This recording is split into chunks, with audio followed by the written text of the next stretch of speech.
गुवाहाटी सिर्फ एक शपथ ग्रहण समारोह का गवाह नहीं बनेगा, बल्कि असम की राजनीति का सबसे बड़ा शक्ति प्रदर्शन भी देखने को मिलेगा।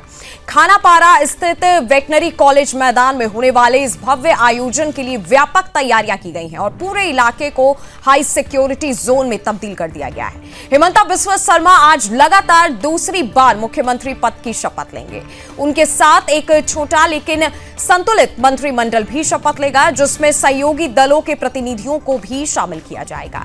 इस समारोह में प्रधानमंत्री नरेंद्र मोदी, केंद्रीय गृह मंत्री अमित शाह, रक्षा मंत्री राजनाथ सिंह और भाजपा के वरिष्ठ नेता शामिल होंगे। इसके अलावा कई राज्यों के मुख्यमंत्री और उप मुख्यमंत्री भी इस कार्यक्रम में मौजूद रहेंगे। इसके अलावा वही रामेश्वर तेली, अतुल बोरा, चरण बोरो और अजंता नियोग मंत्री पद की शपथ लेंगे। वहीं रंजीत दास को विधानसभा अध्यक्ष पद के लिए उम्मीदवार बनाया गया है। राज्यपाल लक्ष्मण प्रसाद आचार्य नए मुख्यमंत्री और मंत्रिपरिषद को पद और गोपनीयता की शपथ दिलाएंगे। असम विधानसभा चुनाव में एनडीए ने ऐतिहासिक जीत दर्ज की है। 126 सीटों में से गठबंधन को 102 सीटें मिली, जिसमें भाजपा ने अकेले 82 सीटें जीतकर स्पष्ट बहुमत हासिल किया। ये राज्य में एनडीए का लगातार तीसरा कार्यकाल है। विकास, कानून व्यवस्था और मजबूत संगठनात्मक रणनीति इस जीत की बड़ी वजह रही। भाजपा इस शपथ ग्रहण समारोह को पूर्वोत्तर में अपनी बढ़ती ताकत के प्रतीक के रूप में पेश कर रही है।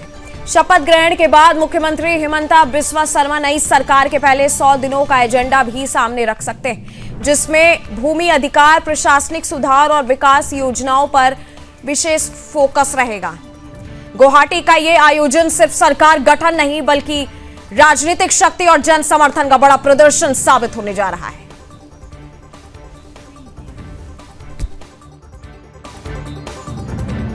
माननीय देश के प्रधानमंत्री मोदी जी विश्व के सर्वोच्च नेता हैं।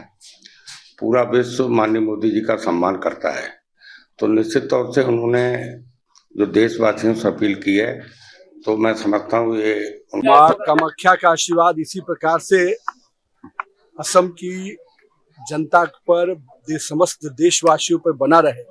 और माँ कामाख्या का आशीर्वाद है कि भारतीय जनता पार्टी की नेतृत्व वाली नरेंद्र मोदी और हिमंता बिस्वा शर्मा के नेतृत्व वाली सरकार को असम की जनता ने फिर से विश्वास और भरोसा किया है। और मैं आज सौभाग्यशाली हूं कि मां कामाख्या का आशीर्वाद लेकर उस शुभ कार्य का शुभारंभ कर दिया।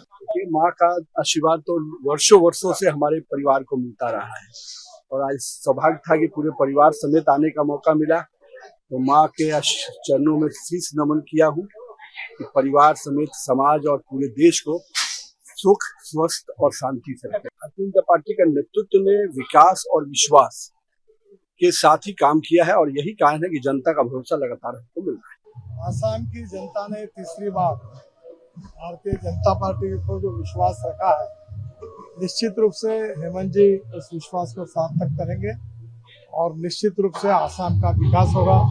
और मेरी विभाग की ओर से भी करीब 2 लाख करोड़ के प्रोजेक्ट अभी पाइपलाइन में है। हम लोग काजीरंगा से लेकर गुवाहाटी रिंग रोड से लेकर जो काम है और गति से करेंगे, और आसाम को हम हिंदुस्तान का एक प्रगतिशील, समृद्ध और संपन्न राज्य बनाने में पूरा सहयोग करेंगे। माँ कामाख्या से मांगा कि इस देश में माननीय प्रधानमंत्री नरेंद्र मोदी जी जिस तरह से काम कर रहे हैं, वो विकसित भारत 2047 करने का उनका सपना वो साकार हो। गोवा में फिर से एक बार विकसित गोवा 2037 सपना साकार करने के लिए मुझे शक्ति दे, यही माँ कामाख्या से मांगा। आसाम की जनता का मैं बहुत बहुत अभिनंदन करता हूँ, और माननीय प्रधानमंत्री नरेंद्र मोदी जी की लीडरशिप में यहाँ से फिर एक बार हेमंता मुख्यमंत्री बने। यहाँ की जनता ने डबल इंजन की सरकार को आशीर्वाद दिया। निश्चित रूप से यानी यहाँ के पहले वाले सभी रिकॉर्ड तोड़ते हुए यानी हेमंता की सरकार, भारतीय जनता पार्टी की सरकार, डबल इंजन की सरकार फिर एक बार यहाँ पे आई है।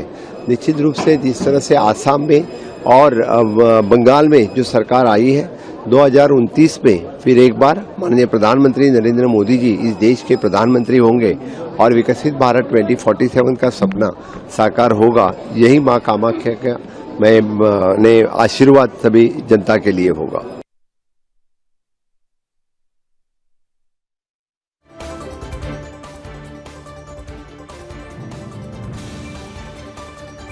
का राजनीतिक सफर एक तरीके से चर्चा में एक बार फिर आगे। आपको बता दें 2021 में पहली बार हिमंता बिस्वा शर्मा मुख्यमंत्री बने थे। 2021 से 2026 विकास और कानून व्यवस्था पर एक तरीके से फोकस रहा है। 2026 में अब लगातार दूसरी बार हिमंता बिस्वा शर्मा मुख्यमंत्री बन रहे हैं। आपको बता दें, असम में एक तरीके से एनडीए को लोगों का प्यार, लोगों का भरोसा देखने को मिला है, जिसके बाद हिमंता बिस्वा शर्मा पर लोगों ने भरोसा जताया।